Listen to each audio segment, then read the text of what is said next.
Hello, and welcome back to an episode of Space Engineers. This is part 5.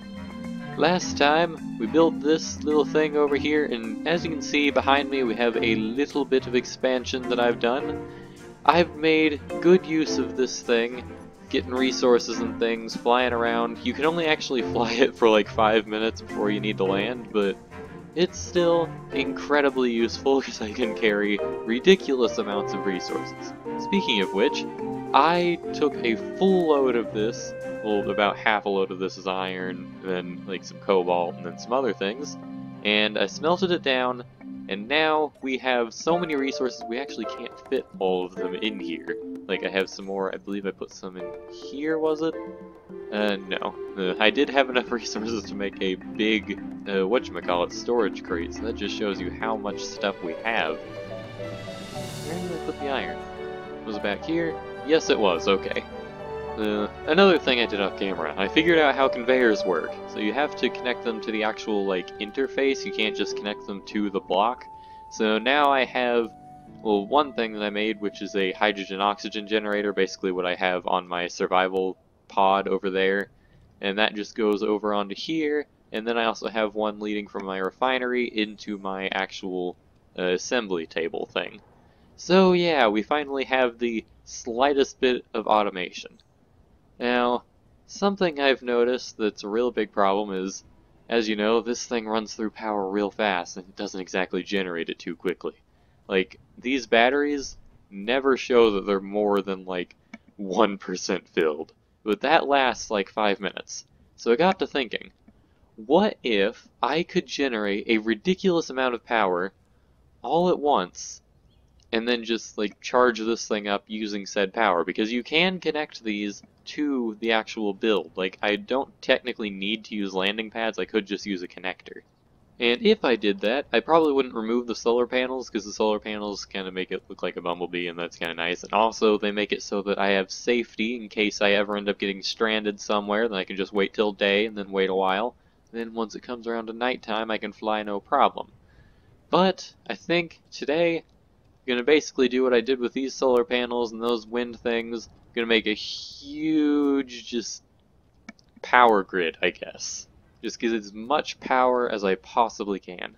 Which means I'm gonna need a lot of steel plates, so I'm going to make some real quick. 400 should be about good. Now, I think I'm going to start out with a solar grid array thing, but I might add some wind stuff in the future because I would like to generate power more than just in the middle of the day. And there we go. That is 12 more solar panels. And in the process of that, these batteries aren't full. Oh, they're getting to full. Okay. So yeah, there we go. We now have huge new solar array. We're getting lots more power.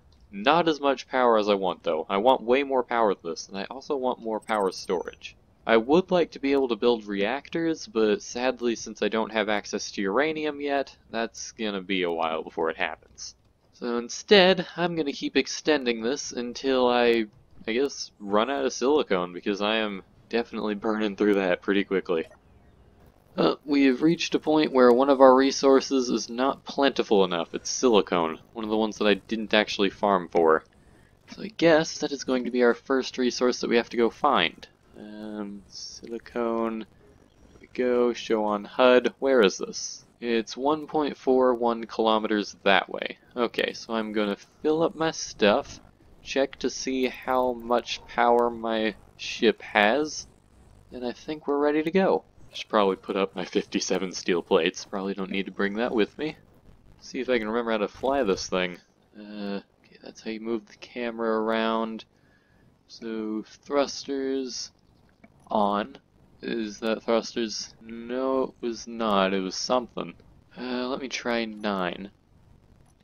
That's a spotlight. Okay. Was it 6? Oh, yeah, that was 6. Okay.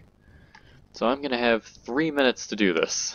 Okay, so unlock my stuff, head on up, let's get out of here, let's do this quick.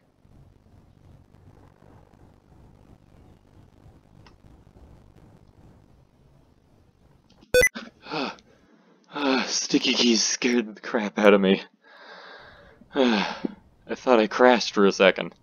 Still don't know why sticky keys exist. I don't think anyone actually uses them. Well, actually, I guess people with hand problems use them, so never mind. They do have a purpose, just not a very good one. But there we go. We're all parked up. This is where the silicone is, right? Oh, did I not drill down to the silicone yet? Must not have. Okay, well, I guess this is gonna be my first time seeing how big this is gonna be. It says it's 30 meters away, well now 20 meters, which means it's either a really big vein and that's showing me the center of it, or it's really small and real far away. I'm hoping for the first option. I think what I've got should be plenty. I know I have, in terms of ore, way more than I'll need for what I have. And I believe it makes multiple whenever you make it into ingots, so it's not just like one ore per ingot. So hopefully what I have should be plenty. If not, worst case scenario, I come back. Let's turn on our thrusters, unlock the thing, and head back home.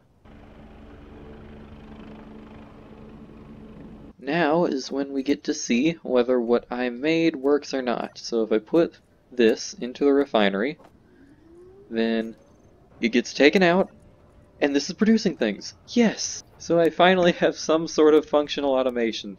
That is going to make life so much easier. So now begins the long process of building up all of these solar panels. And I can only carry 85 things at a time, so that means this is going to be a lot of trips back and forth. And as I just finish up my final solar panel, of course it's getting to be nighttime. Oh, I did not mean to press that button. So, of course, I'm not even going to get to try out my new power system. I wish I could see just how much power was being generated. I probably should build more batteries. That would be a good idea. But yeah, it's safe to say we've upgraded our power generation by a little bit, considering we only had like 4 of these beforehand. I definitely think my biggest complaint with this game is that there's not some sort of sleeping system, so you're just kind of stuck here until it's nighttime, through the entire like hour-long process.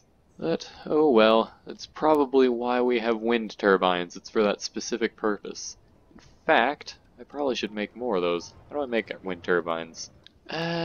Looking at it, the wind turbine only generates low amounts of power, while the solar panel generates regular amounts of power. There's also a hydrogen engine, which converts hydrogen into power and has its own internal hydrogen tank. That might be interesting next time I build a vehicle. In fact, yeah, next time I build one of those little flying ships, it's going to be hydrogen powered. Because solar power is just not worth it for a ship. You have to wait like 20 minutes just to use it. So yeah, I thought I was going to add some wind turbines, but I guess I'm just adding in the solar panels. Actually, how much silicone do I have? I might want to add even more solar panels if I could. Oh, I got plenty of silicone. I still haven't even gotten through like 2,000 of the silicone ore that I have. So realistically, if I have the iron for it, I could build an entire extra array of these. But I don't think I'm going to do that right now. In fact, I think that's going to be all for this time. I hope you enjoyed. Next time, I think we're going to build another ship. We're going to build a mining ship so they can mine holes and dig things and just get ore real fast. So, yeah, I hope you enjoyed, and I'll see you next time. Bye.